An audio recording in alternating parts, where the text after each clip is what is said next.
Hey guys, first of all, thank you so much for joining me today to talk about this masterpiece of a movie. Yeah, it's such a great film. It's funny. I was watching Mick Garris's Trailers from Hell, and he calls this a cracked masterpiece. And I have to say, I feel like that's a really apt kind of description. Obviously, you gents are probably pretty big fans of this film. Well, I'm a fan of the movie. I'm a fan of Larry's. Obviously, I made a movie about him, but you know, it's hard to put in just a few words the whole nature of what Larry does in general, and this movie in particular. You know, an assault on Catholicism by a Jew. And the only thing I can say that makes any sense is, and I'm from New York, like Larry was, that the difference between New York Jews and New York Catholics is very little. So Larry, I think, had an existential understanding, even though he's not Catholic. But you know, I think in many ways, and I think we talked about it on the commentary, that it's a great example of Larry Cohen being this great idea meister, that he gets these ideas in his head and somehow he executes them. Now, somewhat coincidentally, I was speaking to his wife earlier today about a project, and we were talking about the stuff. And when we were making the King Cohen, we talked to a lot of fans, and almost to a one, they said the stuff with his face was their favorite Larry Cohen movie. I think the stuff, well, is a brilliant idea, and I love Moriarty in it. It feels like a first draft. And part of Larry's charms is there is a first draft kind of quality to them. They're raw. And I think in many ways, this is like one of his most raw ideas. I think executed in a pretty interesting way. And of course, the New Yorkness totally plays for me. I mean, it's such a nutty idea, but it's so grounded in reality that it's almost like the perfect Larry Cohen movie. Yeah, and obviously, we could talk more in depth of this, but you made an incredible film called King Cohen, which I proudly own. It's such a fantastic movie. You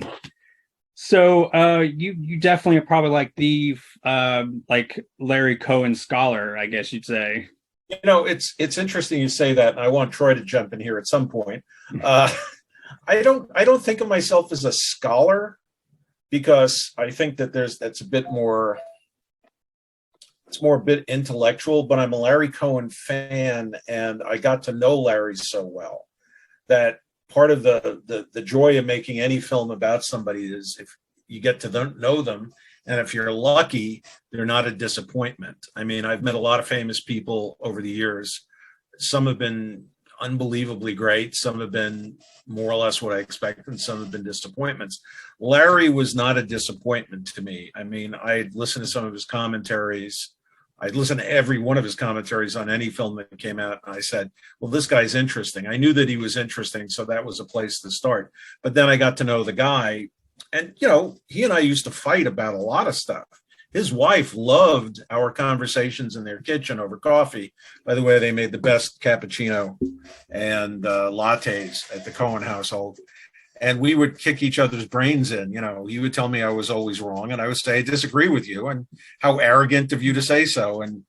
But that was Larry. He was a trip, and I'm so pleased I got to know him, because as a fan growing up, and I'm sure Troy, you might have felt this as you absorbed his movies, is that he was a unique creative force, and because his movies are so New York driven most of the time, they spoke loudly to me. Now, if Larry was a Chicago filmmaker, maybe I wouldn't have the association. I don't know.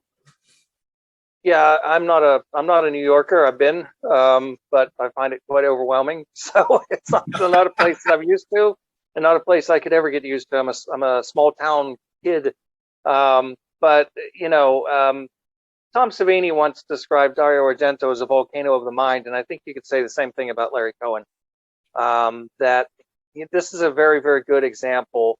I mean, if you were looking for kind of an introductory movie to show people to get an idea of what Larry Cohen is, this is as good a place to start as any. You've got the audacious ideas. You've got the sort of scrappy nature of it. You've got the old Hollywood actors that he loved to put into his movies, the kind of actors who very often were kind of reduced to doing little guest bits on, the Love Boat and things like that, pay the bills. And here's Larry Cohen coming along and giving them interesting kind of movie star treatments in films that were not exactly mainstream as such, but we're treating them with more respect than they might get in a typical kind of mainstream big budget kind of context. People like Sylvia Sidney and Sam Levine and actors like that who were, no longer big draws, but they were people that meant something to him. So that's another aspect of it that's very personal for him as well. And I think that it's the ideas that go throughout that make his films really interesting. I agree with Steve that there is a rough draft kind of quality to some of the films, some more than others. I rewatching something like Return to Salem's Lot, for example. That's something that was maybe a few drafts away from where it needed to be. Although I do like it. I think it's an interesting film. I think if you take it on its own terms, as opposed to going into it expecting a kind of literal continuation of what Tobe Hooper had done with his miniseries of Salem's Lot, it's much more rewarding. But it's always the ideas and it's the energy, and it's just that sort of scrappy, independent, street scene kind of quality that he brings to his movies. They have a great deal of energy to them. Very, very few of his movies strike me as being kind of, sluggish or lacking in energy. And that's something that he always brings to it, which again comes from that idea of just always constantly thinking on his feet. No problem insurmountable. Big ideas, not much money, but finding a way to realize them in a way that has real energy and that has great appeal. So that's why the movies still have, I think, a tremendous cult following that I'm sure will continue for many, many years to come. Well, and home video helps that a lot. One of the things that I think that is true in all of Larry's movies, regardless of whether they're, his blaxploitation movies or his out and out horror or fantasy movies, is there is a weird quality of improvisation. And that goes to how Larry directed them. I mean, had Larry written these movies as just scripts, one, he probably would have done 4 or 5 drafts, is my guess. Larry probably figures one draft is enough, and then he's going to rewrite on set, meaning on location. And a lot of times, I know this was true when he was doing his blaxploitation movies, Black Caesar and Hell Up in Harlem, he would be driving around and say, stop, and let's go shoot here. He would literally steal a location in New York City, which, one thing about New York, it is a union town. And Larry spent most of his career as a filmmaker avoiding the unions. He was outfoxing them, outwitting them, out-talking them. And eventually he started working with them because he kind of had to, or at least he confronted them. When he did The Ambulance, which is kind of my second favorite Larry Cohen movie, he was confronted by the union, but instead of being confrontational or combative with them, he welcomed with open arms. He says, have dinner with us on our dinner break. And so he sort of charmed them, which Larry did. But the thing about Larry is that as a writer, director, and producer, he could make the movies any way he wanted to. And so there's just, there's a director that we talked to in King Cohen named Fred Keller. And I said, I think Larry's a tremendous writer, but not much of a director. And he said, I think Larry's a tremendous director. And I said, well, I don't know if I can agree with that because his movies are so, they're more, I feel they're more caught than directed. But I also realize that that's part of their charm, that it's that Larry is the most pretentious guy I ever met. He lives in his head. He has these ideas. He's going to go out and make them, but he's going to make them like a cheapskate producer because he was the producer. He was also the writer, and he didn't mistreat himself as a writer when he directed, but he had no problem changing things as he decided to improvise. And he told me once that a lot of actors would come to the set, and I use the word set loosely and in big quotes, when they weren't working because they wanted to see what he was going to do. They wanted to see what he was going to concoct. And I think that's one of Larry's great gifts, that he thinks on his feet. And all of his movies have that thinking on their feet kind of quality.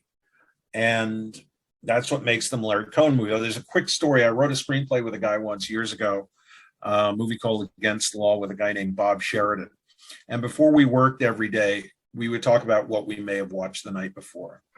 And he told me about this Larry Cohen movie I'd never heard of called Perfect Strangers. And I said, so how was it? And he thought about it, because he was one of those guys who would think and nod a lot. I think we all know one guy like that. And then he would go, it's a Larry Cohen film. And I knew exactly what he meant. Yeah. His title card at the end of all his movies, maybe more than almost any other director. And remember, I said maybe, is earned. Because there are no other filters in a Larry Cohen movie. It's a Larry Cohen movie. Oh, and getting back to what you were talking about earlier, Troy. Sorry. Troy. He doesn't really production design. He doesn't shot list. He carries it all in here. Now, because he wrote it, that helps. But if I was going to direct something that I wrote, I would have all the prep in the world so I could improvise freely. But Larry didn't worry about that. So in a sense, even his pre-production is very Larry Cohen because he doesn't do any of it, which is weird because there is certain production design in his movies like, special effects. Oh, yeah. Which has got a very Brian De Palma kind of feel to it. It has a certain design to it. And Larry had no money. He made those two movies for Hemdale, non-union, non-SAG, back to back. So I just love his ability to improvise in every which way. Yeah, and God Told Me To, the opening scene is incredible. I've seen this movie so many times, but it still kind of blows me away with the marching band and all the police. And like, I know in the commentary, Steve, you say that you asked Larry about that, and he was a little bit cagey about kind of how he got away with just getting so many intricate shots, but he was basically stealing them. He was doing that. Yeah, there's no cage about it. He stole them. And he literally threw Andy Kaufman in with the crowd. And there's one shot, and I think when we were cutting it, I said, hopefully we can get a shot where one of the cops is looking at the camera. And the cop is sort of, you can tell by his expression, he's going, you're not supposed to be doing this, are you? And he was very amused by it at the same time. Yeah. So that's Larry, Was that the smiling cop behind Kaufman? Yes. Yeah. Okay, then I achieved what I wanted to do, is I wanted to show a real cop being in on the joke, so to speak. Yeah, but I mean the sequence is very inventive. Yeah, I mean the sequence is incredible. I mean, I watch it, and the way he kind of puts all the pieces together, it's so chaotic, it's so frantic. It's like one of the most pulse pounding scenes, I think, in maybe any 70s movie. Just it's so it's such a brilliant piece of filmmaking, just, and knowing he did that all kind of with no permits and did it all kind of basically stealing the shots. Like that's incredible to me. So Troy, you already just to add something to your point though, Mike, that oftentimes when I interview people, either for that documentary or the special feature stuff I've done, or my new project, oftentimes I'll ask somebody, if you could think of one word to describe so and so, what would it be? And for me, with Larry, it would be audacious. There's an audaciousness to the way he makes movies that could never happen today.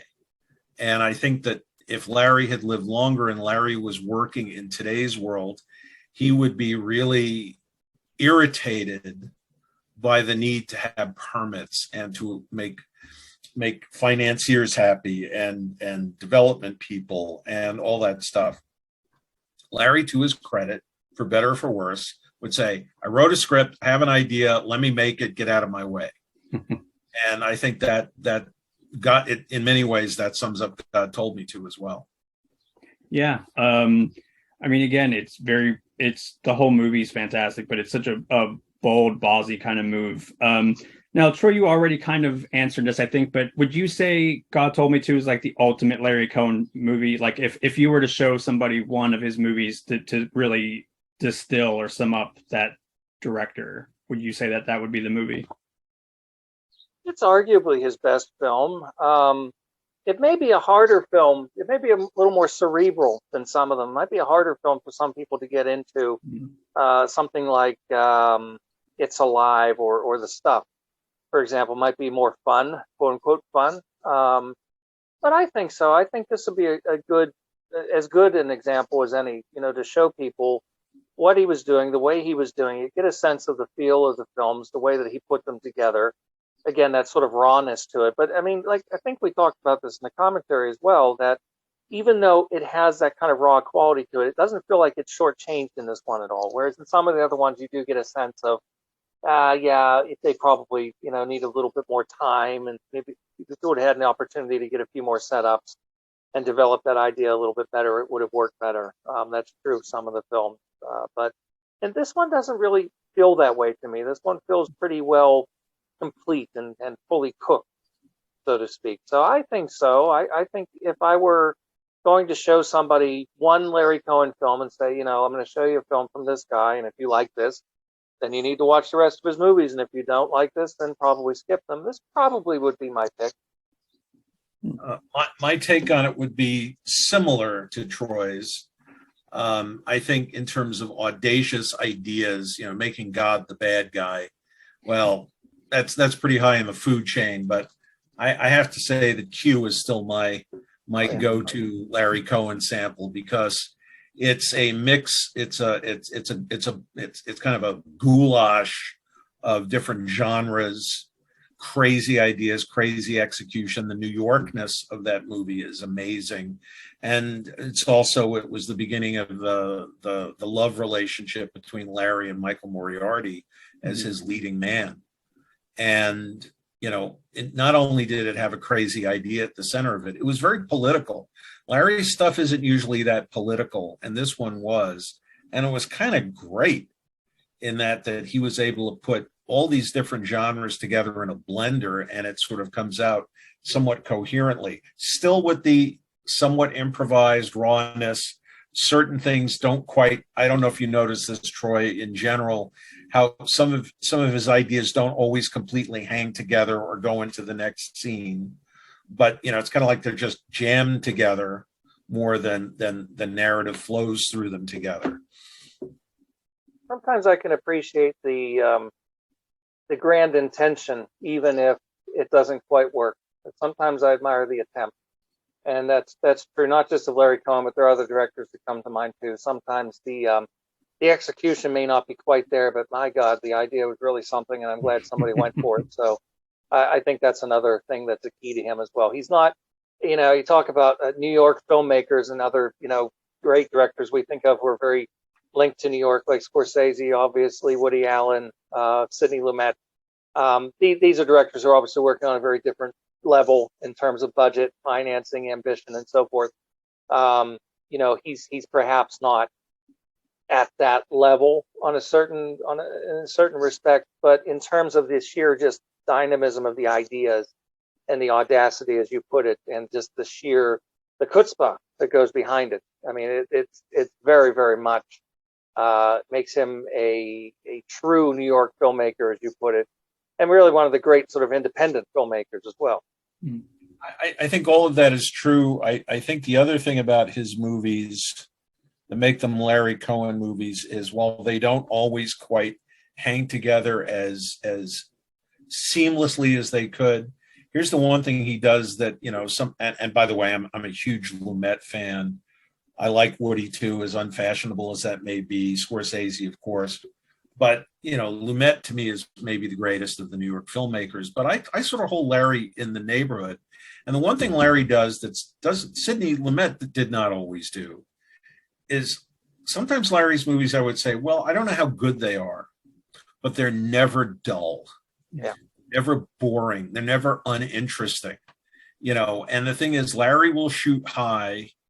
Sometimes he misses a bit, but it's not like he didn't try. And the other thing that's interesting about Larry is Larry was always original. He told me his story, and I frankly I can't remember if it's in King Cohen or not, but he would say when he was writing television in the 60s, he would go into a show, he would talk to a producer or one showrunner and say, I want to do an episode about, like he wrote for The Defenders a lot, which is a show that can't be seen very much, but it was a very regarded show in its time. And he'd say, I want to do a show about Nazis, or I want to do a show about abortion, or I want to do a show about, victims' rights, or whatever it is. And because they trusted him, they'd say, go write it. And he would do it. And then as the years went by and as the business got very complicated, when he wasn't making his Larko movies, he made all on his terms. But when he was as a writer, writing for other people, he became astonished the amount of human beings that had to be in the room, that all these human beings that had to weigh in. And he says, I think at one point he said, oh, I was going to pitch this project, and I sat down in a conference room, and there are all these people with legal pads. And he said, more or less, I'm paraphrasing, he says, well, why? and then of course he would pitch that, he would say, well, I got this idea about killer yogurt. And oftentimes he would hear the phrase, well, what is it like? And Larry didn't tolerate people very well, especially idiots. He would say, well, it's not like anything. It's original. And that was Larry Cohen. That's another way I would sum Larry up. Good, bad, or otherwise, his movies were always very original. I think the one movie, which was his favorite movie, that we haven't seen very much of, and I don't know why, is The Private Files of J. Edgar Hoover. And that's maybe, in a sense, his least original movie in terms of the kind of movie he was making. He was essentially making a Warner Brothers movie. I think at one point I got the impression Larry wanted to be Michael Curtiz. Larry would have been the happiest guy in the world working for the studio system. And that movie was a very old school Hollywood movie. And he told me he got such a kick out of shooting at MGM on the back lot. He felt like he'd achieved some dream of his. And it's an interesting movie. It's a very interesting movie. But in a sense, it's his least Larry Cohen movie in terms of originality. Doesn't mean it's bad, hardly. And going to what you were talking about, Troy, about using older Hollywood stars, he had all these old stars, Roger Crawford, Daly, and he says, these people, they sit around, the phone doesn't ring. And so they were thrilled to be in front of a camera again. And, these are pros. And Larry's smart. He says, well, they're pros. They're not going to need 94 takes. We're going to get in, we're going to do it, we're going to move on. It wasn't just in front of the camera either. He would have people like Bernard Herrmann, of course. Of course, and Nicholas Roja too, and Nicholas Roja, and he was initially, he used old school Hollywood cameramen, guys that were mostly retired or half retired, they were playing golf, and Larry was, as much as he was clever and original, he was very canny about how to make movies. And he also, to his great credit, I really admired this, and I said it to him. I said, I love the fact that you looked at all these people who've been thrown on the scrap heap, and you said they're not done yet. And so that's also something that really infuses his movies. That he let Sam Fuller act. Oh yeah. Sam Fuller act in a movie in Return to Salem's Lot, and we talk about it in the documentary that Sam Fuller had a real hard time hitting his marks.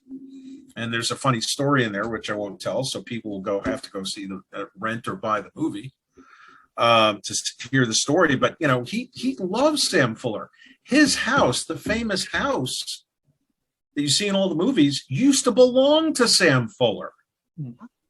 How crazy coincidental is that one original on the edge, on the fringe hyphenate had a house that was then purchased by another original on the edge, on the fringe hyphenate.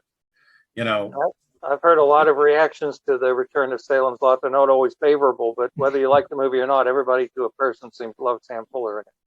And Right. that's really the great thing about that film. He also, when he approached Fuller, he said, Sam, this is not like a cameo in a John Landis movie. I don't think he said a John Landis movie, but he implied it. He said, this is a part. This is a juicy part. It's got dialogue. It's a character that has a certain amount of weight. And I think Fuller is maybe the best reason to see that movie. Yeah, he's so interesting. He created an opportunity for them to be appreciated or reappreciated. And, it's interesting. To know Larry is to know a guy who has a ton of opinions. He can be very cynical, but in his heart, he loves old Hollywood. He loves these actors, and I'm sure he was wonderful to each and every one of them. I mean, there are a couple of images, and I think that I used them for the documentary of him with Sylvia Sidney, and where you could tell that he sort of loves her. And then when he met Betty Davis, and they were doing The Wicked Stepmother, which is, holy cow, I'm glad that wasn't my first Larry Cohen movie. Otherwise, I don't know that I would have done the documentary. It's kind of a mess in an interesting way, but he loved Betty Davis. He just was crazy about her. And, even though she was literally on her last legs, and even though I think after the movie came out, she was somewhat embarrassed by the picture, I think that hurt Larry, because all he wanted to do was celebrate her. All he wanted to do was, give her another, moment in the spotlight. But also in terms of improvisation, we talk about it in the doc, where Betty Davis, her dentures broke, and she would only go to New York to see one dentist to work on her dentures, and she didn't come back. So Larry was stuck with a week's worth of movie and not knowing how to solve the problem. And MGM was going to pull the pin on it. He said, wait a second.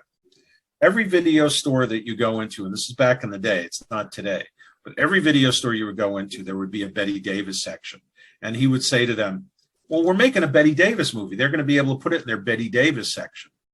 So he improvised once again, and he created this whole scenario. I don't even remember the mechanics of it, to tell you the truth, where Barbara Carrera was playing a younger version of Betty Davis. And I have to say, just as a viewer of the movie, I don't think it's terribly funny. It's a weird thing. I don't know how you feel about it, Troy. But when Larry is a very funny person in person. But when Larry tries to do comedies, he's not that successful. So when he's doing non-comedies, his movies are very funny. But when he's trying to do a comedy, it's over the top. But just to put a pin in it. So he brings in Barbara Carrera, who, I don't know what movie she was in. I don't think it was the same movie Larry was making, but she's fantastic in it, and she owns it. And you go, if you're going to watch that picture, watch it for Barbara Carrera. Save the movie on some level. Yeah, he reminds me in that sense of William Castle, who was clearly a man who had a tremendous sense of humor, was very witty. But every time he tried to make a funny movie, they were just grating. He would do these films like, The Old Dark House and various other films that were clearly straining very hard to be funny. And they weren't. But whereas in a more straight context, every now and again, he could work humor into his other types of pictures and it would be successful. And I always thought it's so funny that a man who clearly possessed a good sense of humor, if you see him interviewed, could be very funny, but yet making a comedy was just disastrous. And I think it was true too with Larry Cohen, as you said. Anytime he tried to make something funny, it just doesn't work, because it was like he fell into that trap of thinking that making everything sort of frenetic and getting people to shout their lines and cool pieces and everything was high comedy, and it isn't. Well, again, I'll share an intimate moment I had with Larry. We had done a commentary for Full Moon High, which is an example of what we just were talking about. And Larry said, oh, I wanted to do an AIP picture, from the 50s, but with a comic slant. And I didn't pay any attention to Full Moon High in the documentary because I wasn't crazy about it. And I had some time constraints. And I wanted to celebrate the stuff that I thought showed Larry at his best. And so we do this commentary together. And Larry didn't drive. He's a classic New Yorker. He didn't drive, so he always had people driving. So I'm driving him back and forth between the recording studio. And Larry said to me, he put me on the spot. He said, "So what did you think of it?" And I said, "Great cast." That was the best I could do. That was the very best. And then he told me a story about how when the movie was screened, movie ended, end title, lights came up. No one made a sound. Everybody just exited the screening room as if somebody just died and they were leaving a funeral. And I think that was sort of a blow for him, because I think he liked the movie, but I think unfortunately it's not that funny. And it's the one instance where Larry's sort of style of filmmaking and approaching storytelling kind of fell apart, because it just literally seems like pieces. It's like you're in a kitchen and you're trying to make dinner out of whatever's left over. And you kind of throw it in the pot and you figure, oh, it should work. And it doesn't. And it's too bad, because, I know Larry's heart was in the right place. I don't think no filmmaker sets out to make a bad movie. And I think Larry especially. Larry believed in himself and believed in his work and believed in what he did. But that one was a lesser outing in the Larry Cohen filmography, as far as I'm concerned. Yeah, it's interesting because I know that this is a deep cut, but Bone I always thought was such a really interesting, like, dark comedy, maybe a little bit more satirical than like full-on comedy. Would you say that that's like correct, that Bone was kind of maybe like that's his sort of dark comedy? I think that's slightly different when you're going for something that's more of a satire like that. It's a little more understated in a way, whereas something like Full Moon High or Wicked Stepmother is more of a kind of farcical type of humor. Mm-hmm. And not everybody can pull that off. I mean, it's something, it has to do with timing. It has to do with a particular ability, a particular flair to stage that kind of humor and get that kind of energy. And I just don't think he was quite able to do that. It's not a great shame or anything. It's just, everybody has their limits. Bone was one of the few Larry movies I had never seen before I started the project. And we got a copy of it. I watched it with my producing partners, Matt Verbois and Dan McKeon. And Bone is a fascinating movie because it's a movie very much of its time. It was a very low budget movie. Larry made it at his house. He said, "Well, I love getting up in the morning, going down the stairs and being on the set." And then he shot, I think it was George Folsey shot it. It was one of the old MGM camera guys. So it was very nicely made. It was nicely shot. And it was interesting to me for one reason, because I think it's the movie that shows you who Larry Cohen truly was. And I think Larry was a playwright that there's a playwright quality to Bone that I have not seen in any of his other movies. And I know Larry was a theater slut. He loved going to the theater. He'd written plays, and here he had written this sort of cinematic play that didn't succeed. And part of it was nobody knew how to sell it. And even with all these years later, I don't know that I could say, fellas, this is how you sell it. It's indescribable in many ways, but it feels like a play. And I think Larry realized, I need to tell stories in genres that people are going to want us to, the genre is the bait. And then if he baits them into going to the theater, and going to the theater was a big deal for Larry. He loved the idea of putting asses in the seats. Also, he was the producer and he'd make money from it. And he realized that doing something sort of a social consciousness, black comedy, as Troy said, wasn't the way, was not the pathway to success. And so Larry always wrapped all his messages up in genre after that, which was a smart thing to do. Yeah, I mean, it is. I think it's such an underrated film, but it's certainly, as you guys are saying, it's very undefinable. It's really hard to kind of sum up, but it is really fascinating.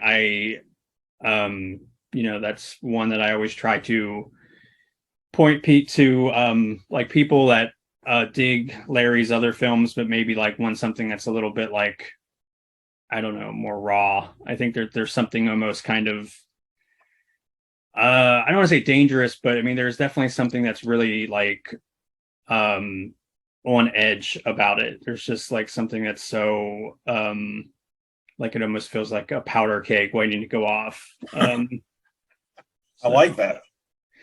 Yeah, so it's definitely a fascinating movie, but that is fascinating, Steve, because it is a good lesson to learn as far as like pivoting to something that's a little bit more describable, like hard genre kind of thing.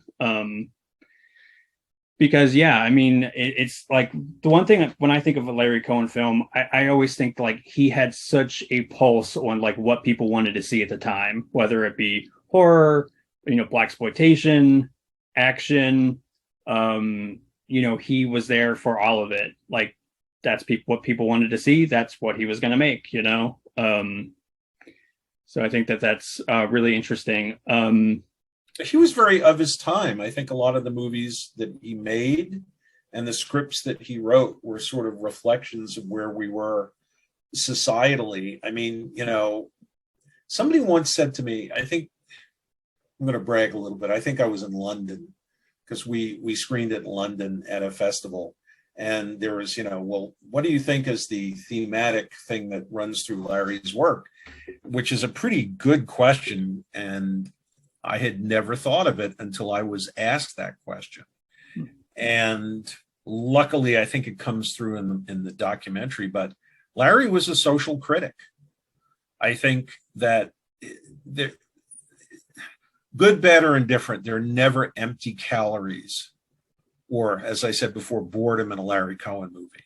There was always something going on. It was a cinema of ideas.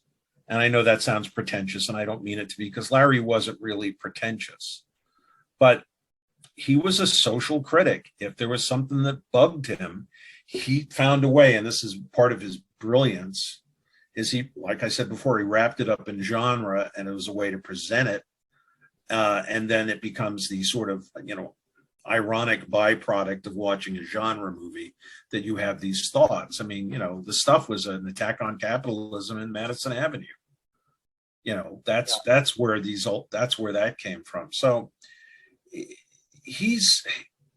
I think the thing that I understood as a viewer, and I understood more as a biographer, was that Larry had a truly unique creative voice. And, who do we have today who's like that? It's almost a rhetorical question, because people are now most movies are corporate filmmaking, where it's not about the filmmaker and his ideas. It's about, well, is the story we're going to tell going to sell tickets on the opening weekend? Yeah. It's that, and it's also, I think you could say, it's also become, it's kind of the snake eating its own tail at this point, because usually people making movies about movies. Cohen was part of that generation that was still had a life, had some kind of experience that they drew upon, and were filtering it into their work that went beyond just a love of movies.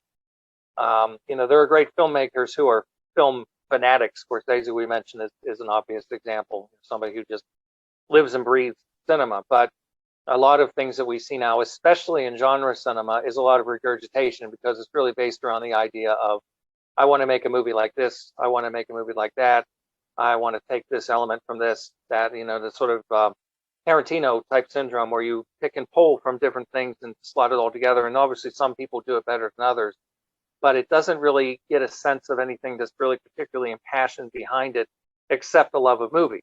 So Cohen is coming from a perspective where he's very interested in sort of social issues and things like that. You could say the same thing about Carpenter and about Romero and other filmmakers as well. They were using this genre to kind of smuggle in and make it digestible, that you're trying to make certain very specific points. It's possible for a right winger to go and enjoy Dawn of the Dead because of the way it's being presented, even though the message is something utterly horrifying to them.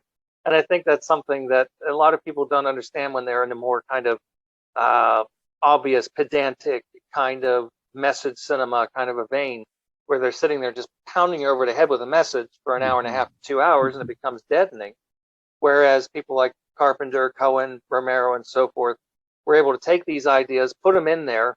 They're very obvious. I mean, they're right there in plain view. It's not like they're hidden, but they're presented in a context that's somehow more entertaining. And that, I think, is one of the things that's very appealing. That first and foremost, I want to tell you a story and entertain you, but at the same time, here I've got these ideas I'm trying to work into, and maybe this is something worth thinking about. Well, I mean, to your point, Troy, I think Larry had said to me, not in those exact words, that he's an entertainer. I mean, he wants an audience. I once asked his wife, Cynthia, I said, Larry, well, it was a question in a statement. I said, Larry's a narcissist, isn't he? And she said, oh God, yes. I mean, and listen, he was adorable and I loved him and I miss him. And I think about him a lot, but the narcissist in him wanted people in the seats. The narcissist in him wanted people in the seats because he wanted to be heard and loved. The producer in him wanted asses in the seats, as he put it to me once, because he wanted the money. So I mean, Larry's working on a number of different levels. I think his first level is always going to be a creative level, but then there was the other stuff as well. But again, who is like that today? I mean, I've got white hair now. I've let my hair go, which shows I'm old. But I would not trade all the years that I went to the movies and I could watch Larry Cohen movies and Richard Fleischer movies and Don Siegel movies. And, I'm blanking, but all of those, Peckinpah, oh my God, seminal guy in my world. And on it goes, that I don't think there are parallels today. But Larry was one of those guys. Once I finally saw my first Larry Cohen movie, which I think was It's Alive back in the day, but in the reissue, not the original issue. I immediately I'm a credits junkie, like I think all real film fans are. And you go, all right, who's in it? Who shot it? Who scored it? Sometimes who cut it? And then who wrote and directed it? And with Larry, it was easy because his name was always above the title. And I said, I don't even give a shit what this is about. I'm going. Because like we said before, you never walk out of a Larry Cohen movie feeling it was empty calories. You never walk out of a Larry Cohen movie bored. That's getting back to God Told Me To, and sort of the reason we're here today is all of that is at work. It's entertaining, it's fascinating, it's weird, it's raw. It's how did he do that? The ideas are great. I mean, the guy said he made God the villain. Who the hell would do something like that today in the world we live in, politically speaking? And even then, it was a pretty dodgy thing to do. And then he hired an Italian Catholic to star in it who might have protested. That's what can I say? That's Larry.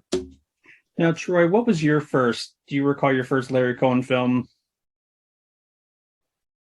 It's a muddle because back in the 80s, growing up, watching a lot of things on TV and so many different horror films and genre films. I mean, I've been into this stuff for as long as I can remember, literally. I mean, there is no seminal kind of movie that made me a horror movie junkie. I've always loved it. Later expanded into other genres. So it may have been the stuff, or it may have been, actually, I think if I think back far enough, I think it might have been not the first It's Alive, but the second one, It Lives Again. That may have been my first one on late night TV, I think. And that certainly made an impression on me. That's a flawed film. Not nearly as bad as a lot of people say it is. I think it's got some very good things in it. Frederick Forrest, I think, is very good. John Ryan, who was a great collaborator of Cohen's for a period of time, is wonderful as well. I think that was probably my first one. Then probably, like I was saying, the stuff, and Return to Salem's Lot was in that period too. And but I think probably It Lives Again. Nice. So I think we'll probably wrap up, but I first just again wanted to say you all should check this release out. It's amazing. The brand new commentary is from these amazing gents right here, and they do an excellent job. It really is a fantastic track. Also, check this movie out, rent it, buy it, whatever. It's amazing. I also just in the shameless plug department, and I don't do that enough. Go to the La La Land Records website, and you can purchase a Blu-ray on the La La Land website.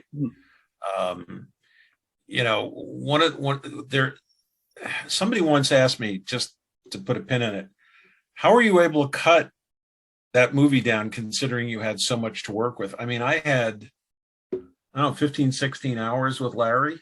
Wow. And so I always describe it that is this a video podcast or just an audio podcast? Video, yeah.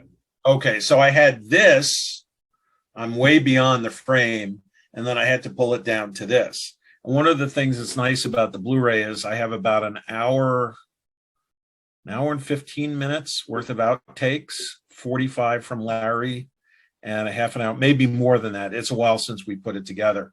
But there's so many great stories that Larry told me that for reasons of pacing, you know, when you're making a movie, I wasn't making special features. Special features, you just are doing these sort of, you know, bricks of information, one right after the other. But when you're doing a feature, it's got to have pace and rhythm, and it has to have a certain narrative flow. And so I had all this great stuff that I couldn't use. So I was able to use some of that in the extras. So you're kind of getting a movie and a half. If you watch the Blu-ray, there's a lot of extra stuff on there. And, you know, Larry was such a great storyteller, except not unlike myself, he's a little long-winded.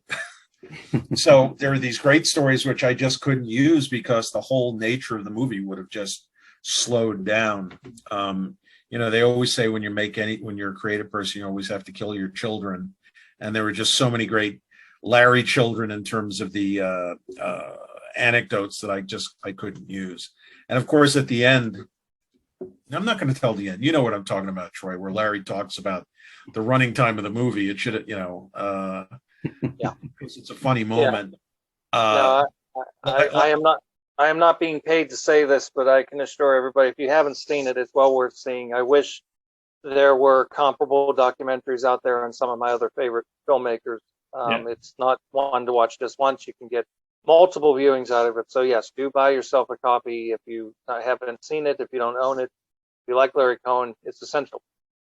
And also, thanks for that. And I didn't pay Troy, but Troy, I'll send you a couple of bucks in the mail. While we're plugging things, also check out this book. It is fantastic, and I proudly own it. And I will link where you can buy the Blu-ray for King Cohen, and I will also link where you can get Troy's book, which is amazing. I think Alice, Sweet Alice is definitely one of my favorite movies, so it's a great read.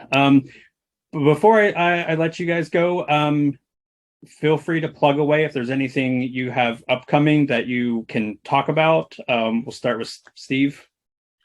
Well, I do an awful lot of commentaries like Troy does. I will say this, that there is a 4K coming out of the Taking of Pelham 123 from Kino Lorber, Studio Classics. And I did a commentary on that with my friend and Troy's good friend, the great Nathaniel Thompson. And I'm very happy to have done that commentary because Pelham is in my top 5 movies of all time.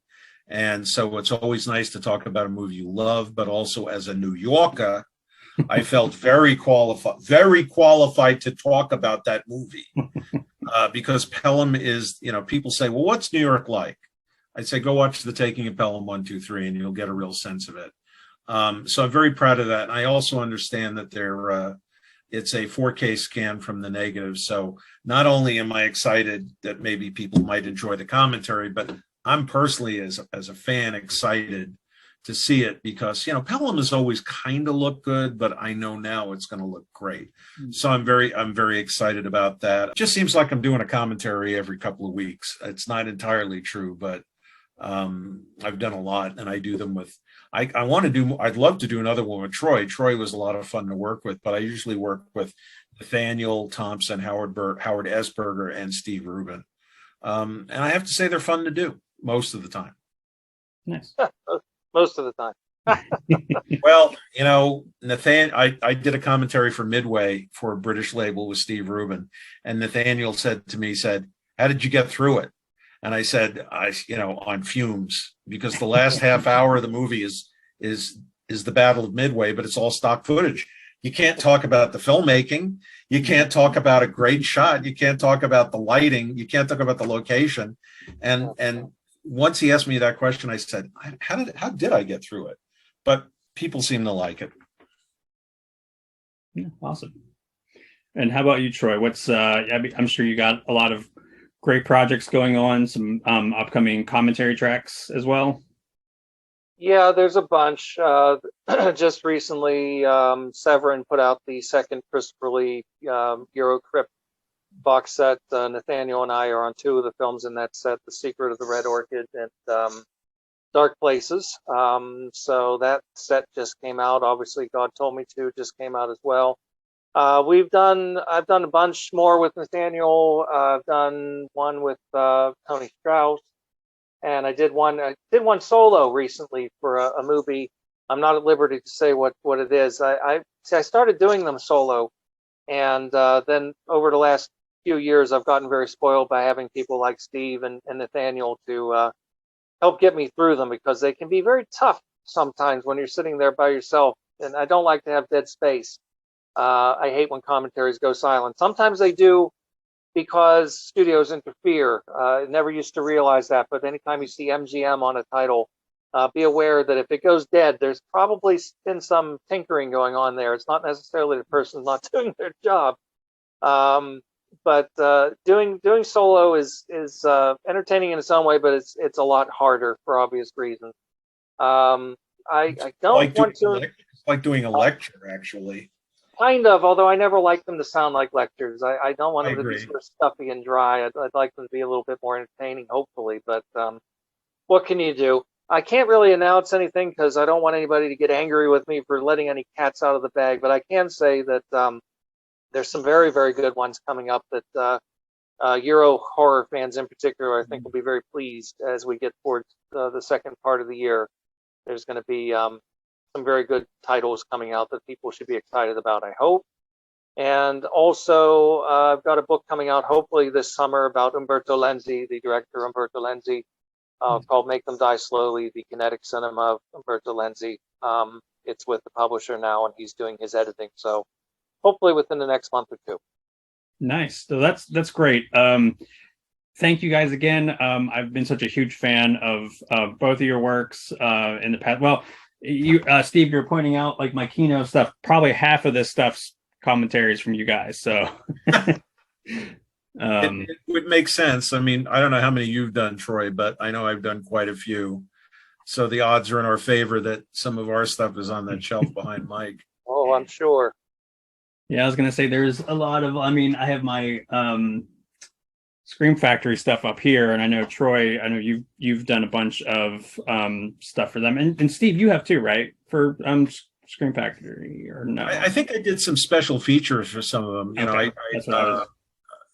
It's the filmmaking side, not the commentary side. Yeah, but I do most of my stuff for Kino.